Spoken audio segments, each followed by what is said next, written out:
Speaking of bonkers. Sitting in my mobile coffee shop, Making videos about my transvestite children for TikTok. Now there is a viral video that everybody knows about with this woman. What we see in the video is there's a guy who comes up to this woman on the playground and says, "Hey, you just called that little black child the N-word." Right. We don't actually see her do it, but we hear this guy accuse her of that. And then he goes, "Why don't you say that to me?" And then she does multiple times. And then he goes, "Oh, cool. I'm going to ruin your life now by putting this video out." And of course she was doxxed and everyone knows who she is. And lots of fun things came from that that we'll get into. But first, let's get our boy Dan Alexander's take on this. Good. Because he finds this to be an opportunity to tell us what's for, Mike. Yeah, this is actually a good thing in a way because This is directed, I think, exactly at us. Yeah, I can verify this at the end of this video. I have some facts to back this up. Okay, good. So he starts the video by showing a guy who's looking at the People magazine headline. It says, "Woman who appeared to hurl a racist slur at a child in a viral video has raised over $600,000 in her donations for herself." I believe that's over 800,000 now. It's something like that. Oh. Keeps climbing. This lady, Shiloh Henderson, at a park in Minnesota, hurled the N-word. This is completely unbelievable, but I swear to you, after this story, after this woman doing something racist on the internet raises her over $700,000, after all of that, if I hear one single further conservative call me a grifter for trying to raise money to help put a roof on this... Yeah, Mike, you conservative. I know you're always being told what a conservative you are. I can't find a home in this country. Yeah, alt-right blindy. Each side I go on, they don't want me. I love that he's using this extreme case that's so wild. This whole story is bizarre. This was really, at the end of the video, she's like, "I hope everyone's going to talk about Karl and Mike now because of this." Yes. On this place, which is an art studio that supports... Oh, let me back that up a little bit. He's got to justify his grift here. Oh. But this grift has nothing to do with a woman calling a kid the N-word, Dan. But okay. It's also got nothing to do with politics. Right. Further conservative call me a grifter for trying to raise money to help put a roof on this place, which is an art studio that supports kids in vulnerable and marginalized communities. Because that's what I've been dealing with for a year. People calling me a grifter because I raised some funds for this place, for real good in this world. But then those same people are just fine with that woman getting money for being a racist on the internet. Oh, no. We're not fine with that. We were celebrating it. Mike and I were virtually high-fiving. We're not attached to that. Just because Karl donated doesn't mean we're both fine with it. Just because Karl Hamburger put $20,000 towards it. Don't you love that though? Like without any, did you? I don't think you talked about it on your show, right? Did you talk about this video? No, I didn't. Without any idea what we think about it, if we've even seen the video, whatever, to just go, guys that love this video hate my art studio. Yep, the guys who are celebrating that this woman made all this money for using a racial slur. I'm like, yeah, I don't remember celebrating that at all, or saying it was a good thing, because I don't feel that way. I would dare defy that as ignorance, Daniel. Getting that much money, I swear to you, if this isn't a testament for how broken our society is, then I don't know what is. And I don't know anything else to do other than to say we need change, because this isn't okay. We should not be rewarding hatred as a society. We should be rewarding love. The only thing I can do at this point is say, I want change. And I'm going to be the change that we all deserve. Wow. Will you be the change too? Powerful. It really is. Powerful stuff. I have a question for you, a little hypothetical. Okay.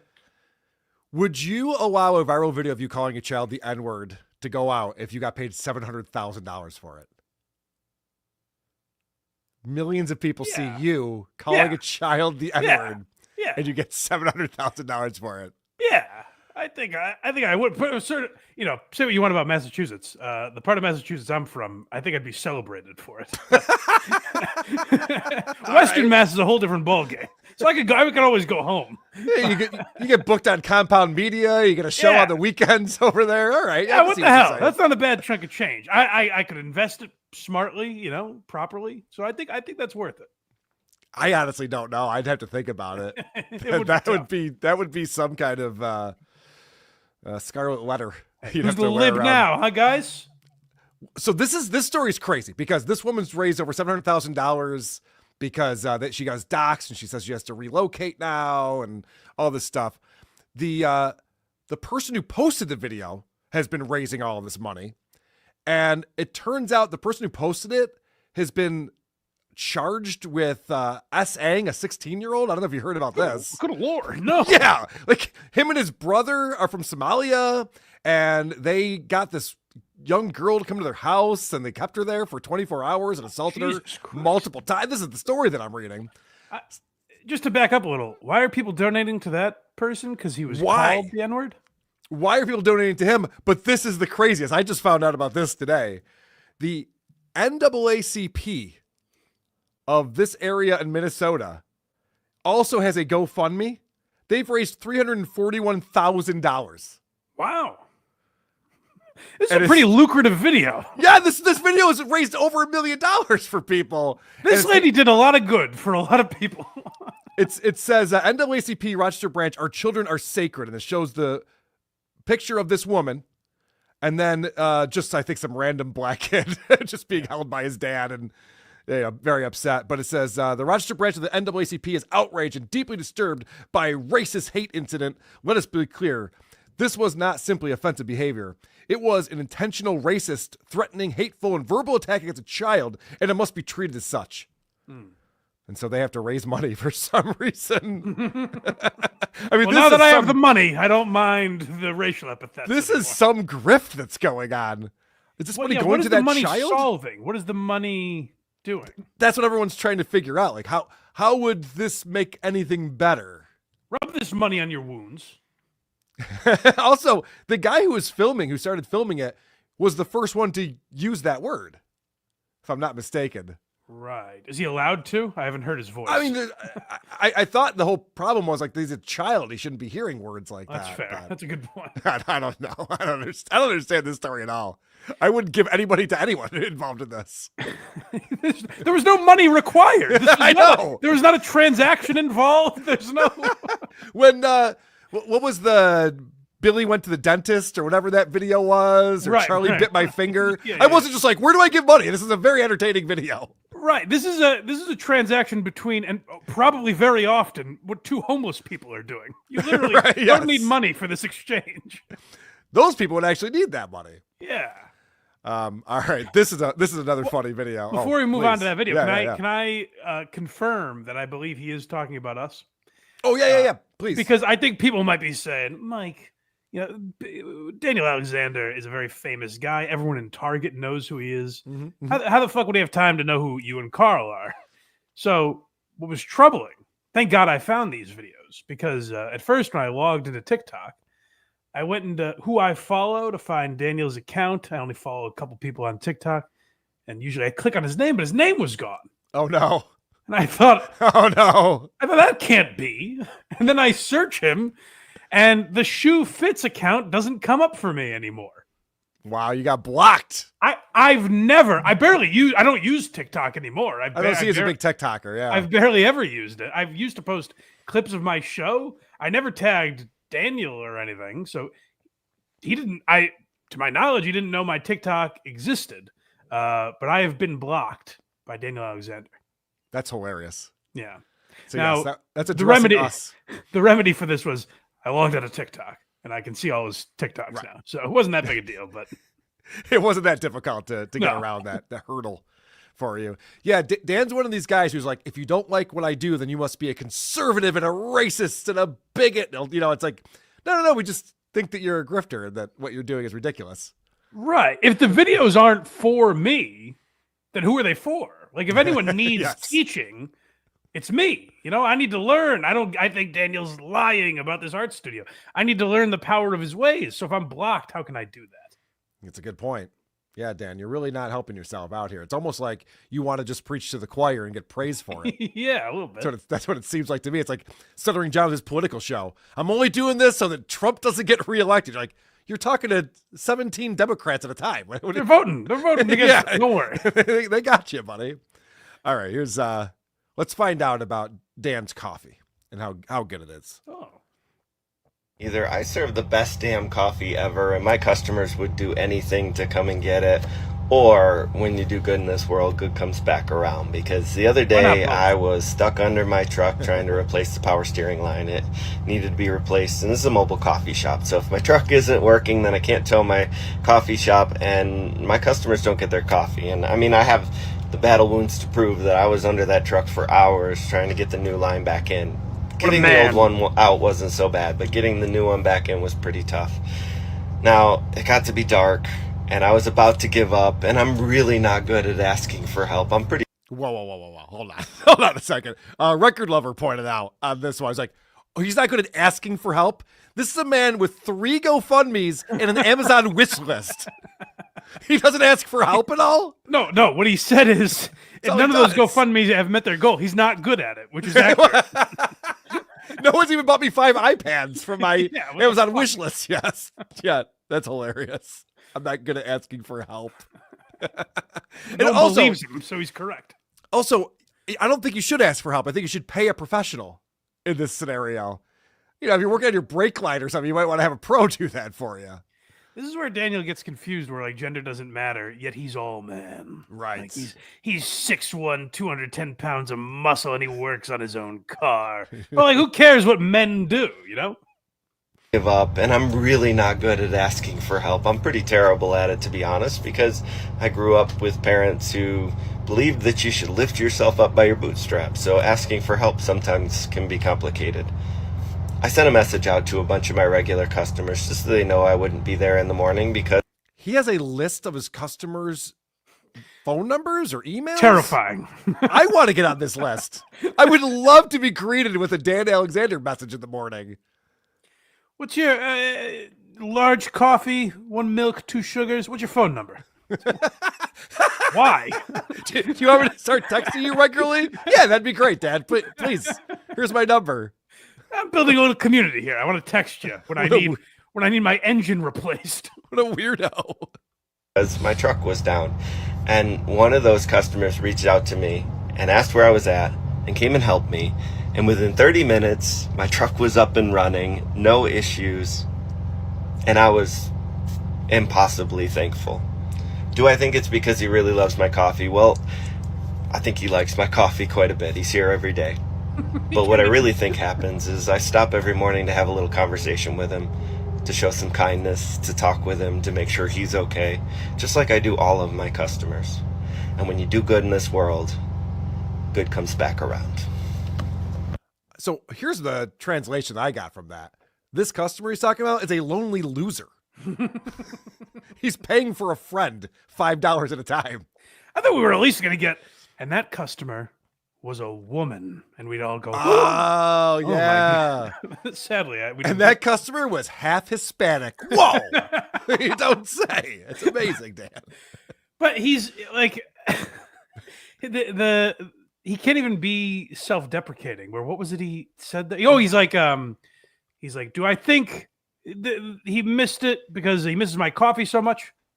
Yeah, obviously that played into it. Like he could have said like, no, I think he's just being a nice guy. But he's like, no, I mean, I have the greatest coffee in the world. But also, is it because I have the best coffee? Seems like it. He can't get enough. It's hilarious. Having his cake and eating it too. Oh boy. I mean, just a picture perfect narcissist is our friend Dan Alexander. We love him for it. Yay, super chats. And we also love Amanda Lynn Nappy coming in on supertip.gg/WATP. I am currently working on a procedure that will allow trans women to squirt. It is there, right? I pledge to not attend a live show with Karl until I've perfected my procedure, and it won't be piss. I am currently working on a procedure that will allow trans women to. It won't stop. Yeah, all right, Dr. Steve. You're very excited about this work that you're doing. I appreciate it. He does have the perfect voice to present that and not make it sound like a mock. Like Dr. Steve explaining how he's going to get trans women to squirt actually would sound scientific. Yeah, you're scribbling down notes. You're like, okay, yeah, what are the dates on this? When are you going to start working on it? Do you need and it's not just piss, you say. All right. Good to know. Good to know. It took me hours to fix that hose. Usually I have my acolytes back at my rape dungeon. Art studio. Handle my hoses. I see what you did there. Don Fried Chicken, $5 says, how can you possibly do a show with Lady K after how he and the Aussie guy, aka Autistic Guy, slandered you? I know. It was tough. Mike's being the bigger man, I guess. I guess so. I've moved on. A CMOS4044 with €5. Greetings, Karl and Mike. My friend Kyle is going to Hackamania. When you get there, I hope you all see Kyle. Okay. That's becoming a thing. I'm witnessing here. All right. Let's get back to Dan Alexander. And this is a classic. This is going back to October of 2022. Yes. I always like when we revisit what Dan used to do on TikTok. I just had a real proud dad moment, and I want to share it with you, but trigger warning, this may offend some people. Uh-oh. It may not, and we'll see what type of person you are. So I walked in. What kind of trigger warning is that? Like, I don't believe in trigger warnings, but like, tell me like what the subject matter might be if I'm going to be triggered by it. He's kind of saying, we'll see how, if you're enough of a man to handle this. Right. But a trigger warning, you might be offended. Will I be offended? And here it is. Sneak Okay. attack. Okay. Yeah. What the fuck? So I walked into my oldest bedroom, and he was doing his homework. And right now in social studies, they're learning about the Civil War. And I don't know how many questions he's done, but the last question on there was, how did this stockade affect the Confederate economy? And do you want to know what his answer was? Why would I care what affects the economy of a bunch of old racists? Incorrect. I'm really proud of that kid. I just want to point out that learning is not about caring. When you learn about something, it doesn't mean you actually have to care about it. You just understand what happened. Why would you care? Because this is social studies, and it's on your test, and it's part of your final exam. So. Right. Second, was every single person in the Confederacy a racist? Every person? Yeah. What about Boston? Is every person in Boston a racist? You know what? I'll say this. Compared to now, yes. But there's no like for the good times, point. Certainly not. Okay, yeah, sorry. Good point. You're right. You put it in some historical context. Jesus Christ. Imagine going back in time to call people racist. What would that be solving? But don't you think there's probably a pretty high percentage of people who are like, I don't think we should be in a civil war at all. I like America. We should keep the states and let's free the slaves and move on. Like the vast majority of people did not own slaves in the South and probably were just like, I kind of want to be part of America still, guys. Why are we fighting? What's going on? Right. It would be a lot like now, where some people are like, tariffs are great, and some people are like, I don't like tariffs. And most people don't know what the fuck they're talking about. Right. Most people would not know what they're talking about, just like it is now. You're right about that. Would you take social studies or something? I did, and I filled in all my answers. Why would I care? Do you imagine what he does in math class? I don't give a shit about this equation. Hey, I have to mark this wrong, right? This equation actually hurts my feelings. It's offensive to me. I will not be answering it. All right, another one from October of 2022 that Mike tracked down for us. Mm-hmm. A little over 2 years ago, I stopped to help a man change his tire, and he thanked me with the most awful and hateful comments I think I've ever received in person. Oh, no. It all began when I noticed he was on the side of the road with a flat tire and shaking his head, so I pulled over, which is something that I always do. He said, yeah, of course. I've never changed a tire before. I don't even know where to start. So I got to work. Somewhere along the lines, he realized that I had some bumper stickers and a couple of pins on my hat that did not align with his political beliefs. So he decided to tell me in that moment that all liberals live on their mom's couches in their basements. They don't work a day in their life, and they don't know how to do anything. This is such a fake story right here. Why? Because I'll explain. When I have a guy like this who's got all these bumper stickers and pins and stuff like that, I do what everyone else does. I quietly judge them. Sure, of course. That's what everybody does. They think in their head, what a fucking retard. Let me escalate this a little further. The guy's changing your tire. Yeah. You don't crotch down and get in his ear and go, "You're one of those liberal pussies, aren't you? Now keep rotating. Keep rotating." Well, I tell you what a worthless little bitch you are. Don't lose that lug nut. Now listen, you prick.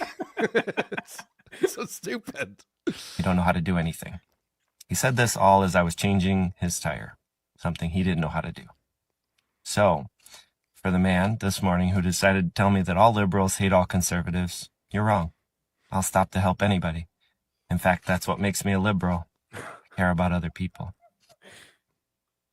Now, Mike. Yeah.